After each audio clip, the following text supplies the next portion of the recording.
Welcome back, everybody. This case has really gripped the nation. Ariel Castro, now charged with 4 counts of kidnapping, 3 counts of rape. The 52-year-old former bus driver allegedly abducting 3 women when they were only 14, 16, and 20 years old.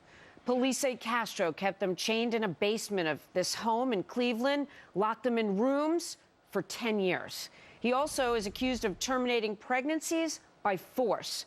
Prosecutors now say they may seek the death penalty against Castro, and one of the victims, Michelle Knight, released from a hospital yesterday, according to reports, may even need facial reconstructive surgery.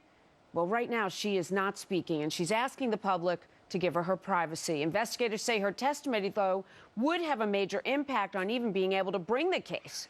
Joining me now, defense attorney David Wohl, former prosecutor Faith Jenkins. Great to see both of you. This is such a gruesome story, David. First, it is so difficult to even talk about the circumstances. I can only imagine what impact it could have on a jury. But let's talk about first one of the victims not wanting to talk even to the media at this point. How critical are the women's testimony for this prosecutor?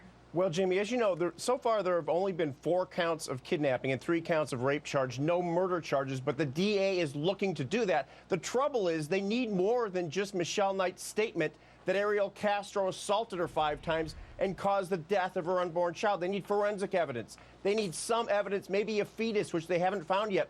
And it may be that the prosecutor has not charged the brothers of Ariel Castro because they've agreed to turn state's evidence. Perhaps they witnessed something. Perhaps Ariel Castro admitted or confessed what he did to them, and that may be why they're holding off on the brothers. But you can bet this is going to end up a murder prosecution before long. Faith, that's very interesting because a lot of people have asked, why weren't the brothers charged?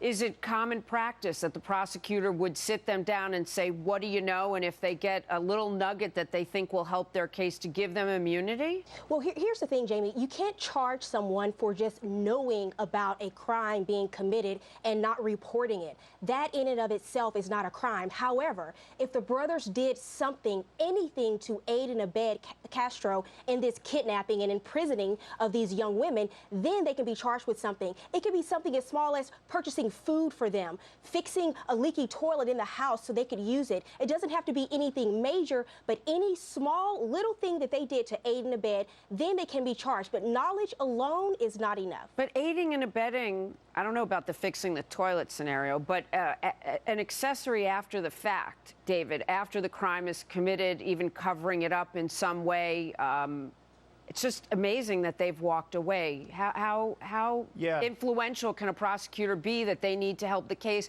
And how influential for these women to have to recount what they went through? Oh, it would be horrible for them to have to go to a trial, Jamie, but that may be what happens because this is going to end up a death penalty case. But accessory after the fact is helping him cover things up. And he was 10 years with these 3 girls, 10 years concealing them from the whole world, chaining them inside the house. So you have to believe in some way, shape, or form he had some help concealing this whole thing, keeping people, the residents in his very close-knit neighborhood, from knowing about it. And so it may well be that they have that knowledge. If they have that knowledge, the DA would have told them, look, you guys cooperate or you're going down for many years as well. So that could be what's happening. They're going to need more evidence. And if they don't have the fetuses, again, Jamie, they got to make the case beyond a reasonable doubt. And you can't just make it by Michelle Knight saying, yes, he assaulted me 5 times and it aborted my unborn children. Yeah, I assume, so they've got to have more. I assume all these girls have been examined, and any evidence that was able to be, I mean, they went through the house pretty thoroughly.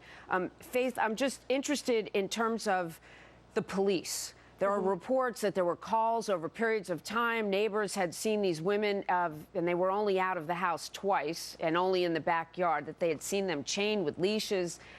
The fact that the police didn't find them sooner, do you see liability on their part? We know they have some sovereign immunity where you can't sue municipality. But what about that? Jamie, if people could sue police departments for their belief that the police just weren't doing their job, they would all be bankrupt across the country. So there's a reason why police departments have governmental immunity. And in this case, now we've heard reportedly from these young women that they were only out of the house 2 times over 10 years. And even then they were in disguise and went to the garage in the backyard of the house. So some of these reports of people saying that they saw the women may not be accurate, but according to the women themselves, they were virtually kept inside of the home for the entire 10 years. David, we don't even know if there were more women. Maybe there were other women coming in and out. This investigation is in its very early stages, but do you think that the police will, in some sense, lawyer up? Do you think Internal Affairs will take a look? Yeah. What do you think?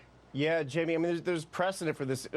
J.C. Dugard, a few years ago, she was held captive by Philip Garrido for 18 years, as you recall, and he lived in a home where parole agents literally inspected his home, went inside and outside of his home.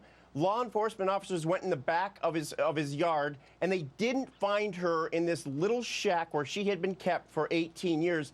The state of California paid out $20 million to her for a settlement in her lawsuit. So there are exceptions to the governmental immunity when the conduct is so reckless and so negligent that it does harm to the general well-being of the community like it did to her. So, Faith is right. In general, governmental immunity will stop any lawsuit. But don't be surprised if Cleveland reaches some settlement, given the horrible facts of this case. Yeah, I have to leave it there, guys. Painful discussion, but an important one to have. David Wohl, Faith Jenkins, thank you. Thank you. Thanks, Jamie. Kelly. Well, some of you might be suffering with this, the sniffling, the sneezing, and the watery eyes. Oh, my goodness, all symptoms of seasonal allergies. Well, now, a new health concern about all of this that could make it harder for some people to breathe. Dr. Samadi's up next.